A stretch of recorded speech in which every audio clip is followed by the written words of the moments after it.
Okay, so we're talking about agency now. Agency is where we have two parties, and one of the agent agrees to represent or act for the other, who's called the principal. So we have He-Man, and He-Man is going to be the principal, but he has Leonardo working for him. All right, Leonardo is the agent for the principal He-Man. Okay, now what type of relationship do we have here? Well, you can have a fiduciary relationship, and this is a duty created by an undertaking to act primarily for another's benefit in matters connected with the undertaking. And folks, the fiduciary duty is the highest level of duty there is. Okay? We have employer-employee relationships. Some of you may be employed right now. You are an employee. Okay? A salesperson for a department store is an agent for the store owner, the principal. Okay? So if you're a server, you work for the restaurant. If you are a salesperson, you work for the store. If you work for an attorney, okay, you are their agent. You also have an employer-independent contractor relationship.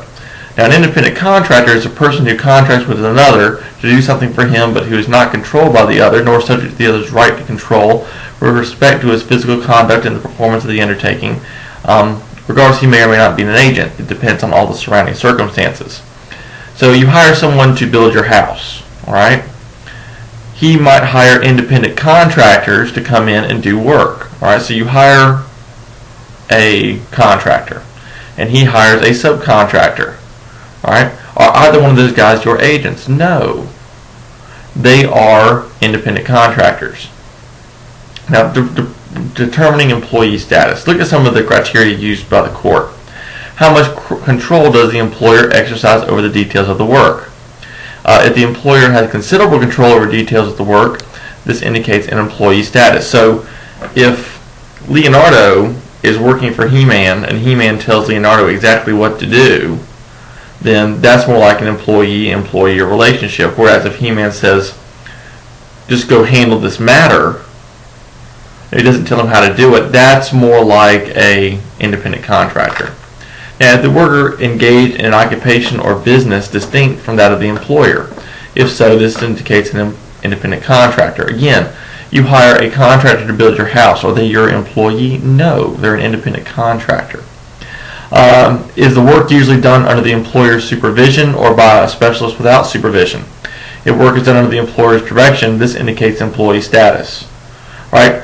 When the contractor is building your house, are you constantly in there checking up on him, telling him exactly what to do? No, you're letting him do his job.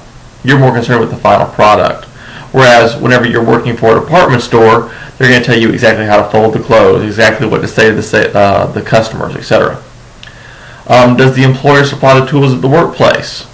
If so, this indicates employee status. Again, you work for a store. You work for a restaurant. They give you a shirt. They give you an apron. Okay, they give you a name tag. All right, you're an employee. But do you buy the contractor's tools for him? No. For how long is the person employed? Generally, a long period of time. This is indication of an employee status. What is the method of payment? All right, payment by time period indicates employee status, whereas a lump sum payment at the end is more like independent contractor. What degree of skill? If great skill is required, this may indicate person is an independent contractor. Again, if you look and see, if you hire a contractor to come and build your home, you're buying their skill. The IRS also has some criteria. The degree of control the business exercises over the worker. That's going to be the main criteria the IRS is going to use. Works for hire. Any copyrighted work created by an employee within the scope of his or her employment at the request of the employer is a work for hire. The employer owns the copyright of the work. Now, my uncle, who used to work for Kraft, claims now he created Kraft singles. Now, did he get any recognition for this? No, because Kraft invented it. He was just working for them when it happened. Formation of the agency relationship. How do we form this? Well, certainly by agreement. Based on the express or implied agreement that the agent will act for the principal, agrees and has the agent so act. So He-Man says, Leonardo, will you be my agent? Leonardo says, sure. They shake hands. There's an agreement. Boom. Ratification. When a person is not an agent, but the principal approves or affirms the actions of the agent, an agency relationship is created. So he's not his agent, but the agent does something. The principal approves it. Guess what? It's been ratified.